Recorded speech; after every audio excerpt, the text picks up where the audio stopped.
রাখেন। কি আসছেন কি গেলার জন্য? হ্যাঁ, গেলার জন্য আসছেন এখানে? লজ্জা করেন আপনাদের? যখন তখন মন চাইলেই চলে আসেন। এ ভাত কোত্থেকে আসে? এটা কি রোজগার করতে হয় না? এটা কিনতে কি টাকা লাগে না? এই টাকা কি আপনার বাবা দিয়ে যায়? আপনার বাবা দিয়ে যায়? তুমি কাকে কি বলছো? কেন, আপনি কি কানে শোনেন না? অবশ্যই আমি কানে শুনেছি। তাহলে আবার প্রশ্ন করেন কেন যে কি বলছে এইসব? দেখো মিলন, আমি কিন্তু তোমার সিনিয়র, আমি কিন্তু তোমার সম্বন্ধী। তো তো কি করব আমি? আপনার কপাল ভালো যে এখনো আমি আপনার গায়ে হাত তুলি নেই, শুধু খাবারের প্লেটটাই সামনের থেকে টান মারছি। তাই না? জি। ঠিক আছে। অথই, অথই, হ্যাঁ ভাইয়া। তোর স্বামীর এত বড় সাহস, আমার সামন থেকে খাবারের প্লেট কেড়ে নেয়, আবার আমার গায়ে হাত তুলবে, এসব কথা বলছে। কবে থেকে এত ছোট লোক হলো? মানে কি বলছে এসব? এই কি হয়েছে ওখানে? ওকে ডেকে কি হবে? ও কি করবে? আমার বিচার করবে? শোনেন, আপনাদের ভালোর জন্য বলছি, যত দ্রুত সম্ভব আমার বাড়ি থেকে চলে যান, আর না হলে এর থেকে আরো কঠিন অপমানিত হতে হবে আপনাদের। থামো তুমি, তোমার বাড়িতে আমরা থাকতে আসিনি। আসছেন কেন? কে বলছে আপনাকে আসতে? আমি বলছি? আপনারা যে আমার বাসায় আসছেন আমাকে বলে আসছেন? দেখো মিলন, তুমি কিন্তু সীমা অতিক্রম করতেছো। একটা কথা বলবেন না। এই, আরে তুমি কি পাগল হয়ে গেছো? কিসের পাগল হয়ে গেছি আমি? কিসের পাগল হয়ে গেছি আমি? তুমি আমার ভাইয়ের সাথে খারাপ ব্যবহার করতেছো কেন? এই, তুমি কবে থেকে এরকম? চুপ করেন, একটা কথা বলবেন না, নালে কিন্তু আপনার উপরে হাত উঠবে আমার। এই, তোর ভাই কেন আসছে আমার বাসায়? কার কাছ থেকে হুকুম নিয়ে ওকে আসতে বলছিস? কি হলো, উত্তর দে। কেন আসছো মানে? কেন? ভাই কি বোনের বাসায় আসতে পারে না? না, আসতে পারবে না। আমি না চাওয়া পর্যন্ত তোমার বাবার বাড়ির কোনো লোক আমার বাসায় আসতে পারবে না। বুঝলাম না তোমার এমন ব্যবহার কেন? হ্যাঁ, আমার ভাই ভাবে আজকে প্রথম দিন আসছে আমার বাসায়, আর তুমি তাদের সাথে এইভাবে করতেছো কেন? কি জন্য? কেন করতেছি এটা তুমি বোঝো না? বোঝো নাই কেন করতেছি? না বুঝে নাই, ভালো করে বুঝাও আমাকে। বুঝাবো। এই যে সমন্দিশা, লজ্জা থাকা উচিত তো আপনার।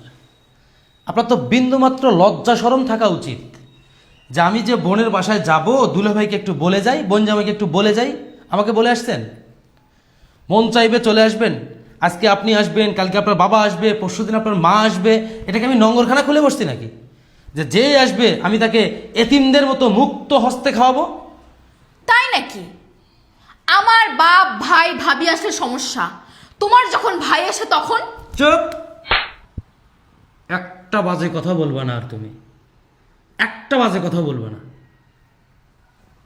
প্লিজ ভাই, আমাকে ক্ষমা করবেন। আপনি আমার বাসার মেহমান, কিন্তু আমি বাধ্য হয়েছি আপনার সঙ্গে এই ব্যবহারটা করার জন্য। আমি সেজন্য আপনার কাছে ক্ষমা চাচ্ছি। আপনি আজকে প্রথম আসছেন আমার বাসায়, কই আপনাকে আমার আরও ভালোভাবে আদর যত্ন করা দরকার, কিন্তু আমি তা না করে আপনাদেরকে অপমান করলাম। আপনার সামনের থেকে আমি খাবারের প্লেট কেড়ে নিলাম। এটা অনেকটা লজ্জাজনক ব্যাপার, বা আমি নিজেও অনুতপ্ত এটা করার জন্য। কিন্তু এটা কেন করছি আপনি জানতে চাইবেন না? আপনার বোনকে জিজ্ঞেস করেন, করেন আপনার বোনকে, প্রশ্ন করেন। ওকে কি জিজ্ঞেস করবো আমি?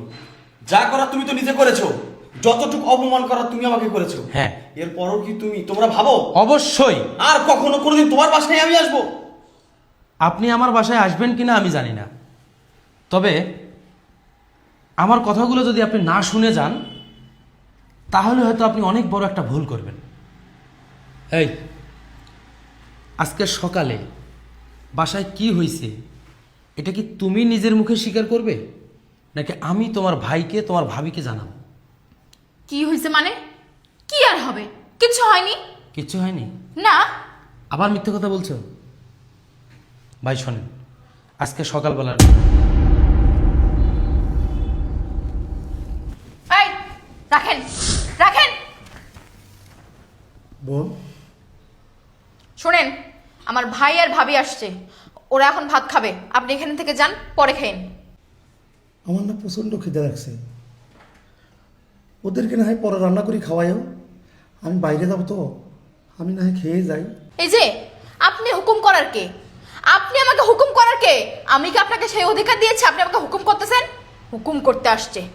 শুনেন, আমি কখন রান্না করব, কার জন্য রান্না করব সেটা একান্ত আমার ব্যক্তিগত ব্যাপার। আপনি এখান থেকে যান। আর বেশি কথা বললে না, 3 বেলা ভালো মন্দ খাওয়াইছি না, এইটাও আর পাবেন না। খাওয়া বন্ধ করে দিব। ঠিক আছে বোন, আমার খাওয়া লাগবে না বোন, আমার খাওয়া লাগবে না। ছোট লোক, বদমাইশ, স্টুপিড। ভাইয়া, তোর এই মুখে তুই আমাকে আর ভাই বলে ডাকবি না। সে অথই, তোমার কাছে আমি এটা আশা করি নাই। আচ্ছা অথই শোনো, আমিও তো তোমাদের বাসার বউ। কখনো কি শুনেছিলা তোমার আত্মীয় স্বজন বা তোমার বাসার বাবা মা, তোমার ভাই বোন, আমি কখনো কাউকে অসম্মান করছি, কারোর সঙ্গে খারাপ ব্যবহার করছি? তাহলে তুমি কেন এটা করলা? একটা ভবঘুরে একটা লোক সারাক্ষণই থাকে বাহিরে, তুমি তার সামনে থেকে খাবার কেড়ে নিছো, এটা কি তুমি ঠিক করছো? আর মিলন তো ঠিক কাজ করেছে। ওর জায়গায় আমি হলে এর চেয়ে বড় শাস্তি দিতাম। আরে তুই যদি ওর ভাইয়ের সামন থেকে খাবারের প্লেট টান দিতে পারিস, তাহলে ও তোর ভাইয়ের সামন থেকে খাবারের প্লেট টান দিতে পারে না? ও তো শুধু আমার সামন থেকে খাবারের প্লেট টেনে নিছে। কি তুমি ভাবছো যে তুমি যাই করবা আমি কোনোদিন জানতে পারবো না? এমনটা নয়। আরে আজকে তুমি যার সামন থেকে খাবারের প্লেটটা কেড়ে নিছো, ওই লোকটার সম্বন্ধে তুমি কি জানো? কতটুকুই বা জানো তুমি? তুমি শুধু এতটুকুই জানো যে সে আমার ঘাড়ের উপরে বসে খায়। আরে আমি যদি আমার নিজের শরীরের চামড়া কেটে জুতাও যদি বানাই দিই ওই লোকটারে, তারপরও আমি তার ঋণ শোধ করতে পারবো না। কেন পারবো না জানো? ওই লোকটা আমার বড় ভাই, কিন্তু আমার কাছে সবসময় মাথার উপরে বটের ছায়ার মতো থাকে। আমার বাবা মারা গেছে সেই 7 বছর বয়সে। তখন থেকেই ওই লোকটা আমাকে কোলে পিঠে করে মানুষ করছে। সে নিজে জীবনে কোনোদিন বিয়ে করতে চায় নাই, বিয়ে করে নাই। কেন চায়নি জানো? যদি অন্য একটা মেয়ে এসে তার কাছ থেকে আমাকে আলাদা করে দেয়, যদি অন্য একটা মেয়ে এসে তার কাছ থেকে আমার ভালোবাসায় ভাগ বসায়, শুধু এই চিন্তা করে ওই লোকটা জীবনে বিয়ে পর্যন্ত করে নাই। আর তুমি আমার সেই বাবা সমতুল্য ভাইকে খাবারের জন্য খোটা দাও, বাসায় থাকার জন্য খোটা দাও, খাবারের প্লেট সামনের থেকে টান দিয়ে নাও। এর থেকে আমার জীবনের কষ্টদায়ক দৃশ্য আর কি হতে পারে বলো? ভাবি, আপনি আমাকে ক্ষমা করবেন। আসলে আজকে এটা আমি করতে চাইনি আপনাদেরকে। আমি শুধু এটা বুঝাতে চেয়েছিলাম যে অথই নিজের বেলায় কেমন হয় আর অন্যের বেলায় কেমন হয়। তুমি তোমার মনকে প্রশ্ন করো তো, তুমি আজকে আমার ভাইয়ের সঙ্গে যেটা করছো, এটা কি তুমি ঠিক করছো? আমি যখন বাইর থেকে আসতেছিলাম, ভাইয়া সিঁড়ি দিয়ে নামে, আমি তার মুখটা দেখে তাকে প্রশ্ন করলাম, ভাই তুমি কোথায় যাচ্ছ? আমাকে উত্তর দিল, দু চোখ যেদিকে যায় আমি চলে যাব। আমি তাকে শক্ত করে ধরলাম, কেন তুমি এ কথা বলছো, কারণ কি?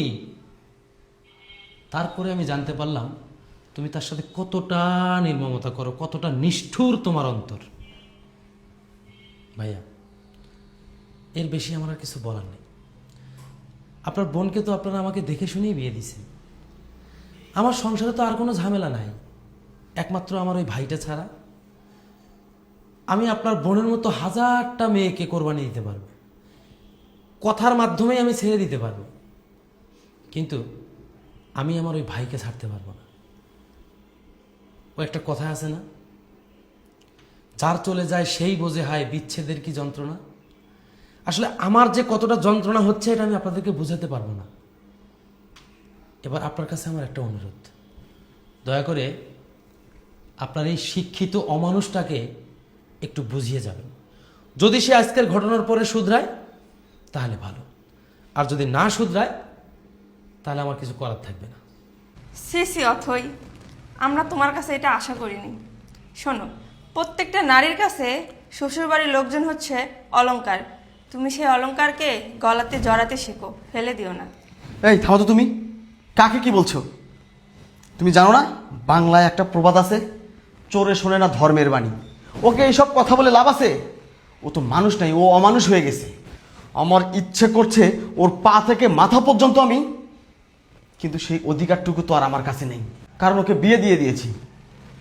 শোনো ভাই, তোমাকে আর কিছু বলার নাই। আসলে তোমাকে ভুল বুঝে আমি ভুল করেছি।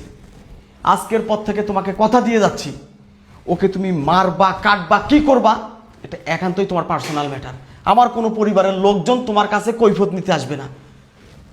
তোকে বলছি, যদি ভালো করে সংসার করতে পারিস তাহলে আমাদের সঙ্গে যোগাযোগ করবি। আর যদি এই আচরণ তোর থেকে যায়, তুই মনে করবি এই দুনিয়াতে তোর কেউ নেই। তুমি কি এখন এখানে দাঁড়িয়ে থাকবে? চলো। ভাইয়া দাঁড়াও, আমি তোমার পায়ে পড়ি, তুমি আমাকে মাফ করে দাও। আমি ভুল করেছি, তোমরা মাফ করে দাও আমাকে। ওগো তুমি আমাকে মাফ করে দাও, আমি ভুল করেছি। আমি আজকের পর থেকে তোমার ভাইয়ের সাথে আর এমন ব্যবহার কোনোদিনও করবো না। তুমি আমাকে মাফ করে দাও। শোন, মাপ তোকে আমি সেদিন করব, তোর বাড়িতে আমি সেই দিনে পা ফেলবো যেদিন মিলন আমাকে ফোন করে বলবে যে ভাই আপনার বোন মানুষের মতো মানুষ হয়েছে, ও এখন সভ্য সমাজে আছে। তার আগে না। আসুন। ভাইয়া, ভাবি। শোনো অথৈ, এই যে কাজটা তুমি করলে এটা কি ভালো হলো? লোকগুলোকে অপমান করলাম, তারা তোমাকে কথা শোনাই গেল, কার জন্য বলো তো? আমার জন্য। তাহলে তুমি যদি এই কাজগুলো না করতে, তাহলে আমি কি এটা করতাম?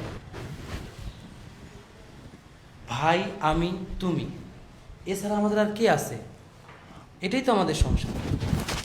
আজকে ভাইয়া যখন বাসায় আসবে, ভাইয়ের কাছে ক্ষমা চাবো। আচ্ছা। মনে থাকবে? যাও ভিতরে যাও, যাও।